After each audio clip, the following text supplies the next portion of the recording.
এবং এই মুহূর্তে দাঁড়িয়ে মৃতের মোবাইলের দিকে নজর। কসবা খুনে স্ক্যানারে নিহতের মোবাইল কেন হোটেলে মেলেনি আদর্শের মোবাইল।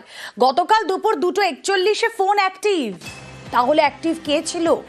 সব হোয়াটসঅ্যাপ গ্রুপ থেকে লিভ আদর্শ। কথা বলবো, প্রতিনিধি রৌনক রয়েছেন সঙ্গে। রৌনক, তার মানে নিহতের ফোন অন্য কারোর হাতেই রয়েছে এখনো পর্যন্ত, পুলিশ কি মনে করছে?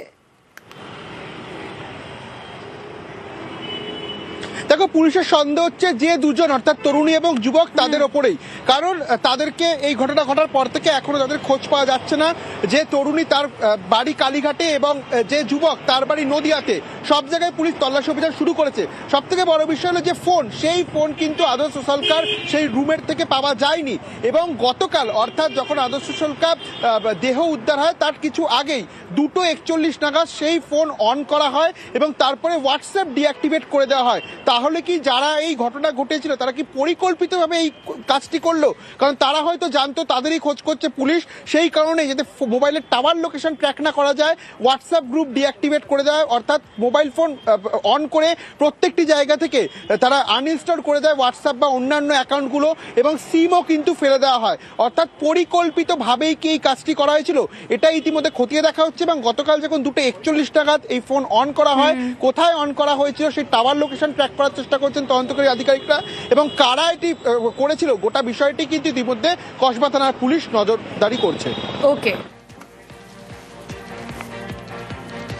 চার্টার্ড অ্যাকাউন্টেন্ট একটা রেসপেক্টেড জব, নিশ্চয়ই 32 বছর বয়সে এরকমভাবে ডেথ হয়ে যাওয়া, প্লাস সেটা যদি মার্ডার হয় তাহলে এটা মানে খুবই দুঃখের বিষয়।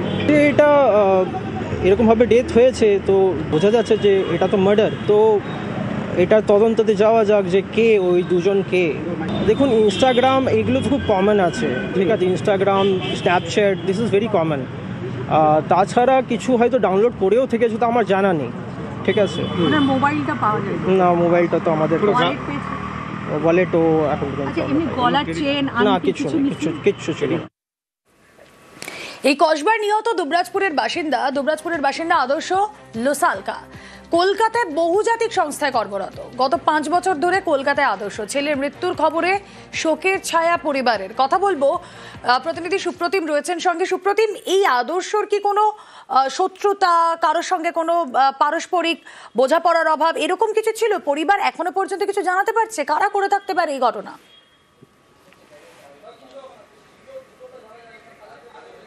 দেখো, পরিবার তরফ থেকে যেটা জানিয়েছে, আদর্শ কিন্তু 5 বছর থেকে কিন্তু কলকাতায় রয়েছে, বহুজাতিক সংস্থায় কাজ করেন চার্টার্ড অ্যাকাউন্ট হিসেবে, এবং কলকাতাতে একটা কোনো জায়গায় ভাড়া থাকেন ফ্ল্যাট নিয়ে 3 বন্ধু মিলে।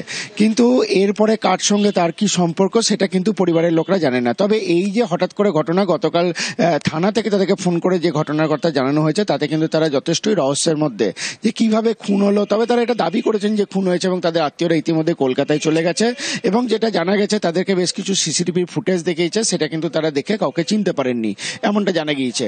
তবে তার বাবার এখানে একটা কাপড়ের দোকান রয়েছে, এবং ছোট থেকে দুবরাজপুরে পড়াশোনা করার পর আদর্শ কিন্তু কলকাতাতেই পড়াশোনা করেছে, তারপর কলকাতাতেই চাকরি। অর্থাৎ এই জেলার সঙ্গে আদর্শর সম্পর্ক কিন্তু অনেকটাই কম।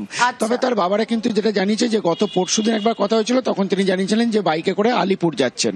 কিন্তু এরপরে কিন্তু তারা গোটাটাই রহস্যের মধ্যে, এবং তাদের আত্মীয় স্বজনরা ইতিমধ্যে কিন্তু কলকাতা গিয়েছেন, কসবায় গিয়েছেন গোটা ব্যাপারটা জানবার জন্য, এবং পুলিশের সঙ্গেও তারা যোগাযোগ রাখছেন। বেশ,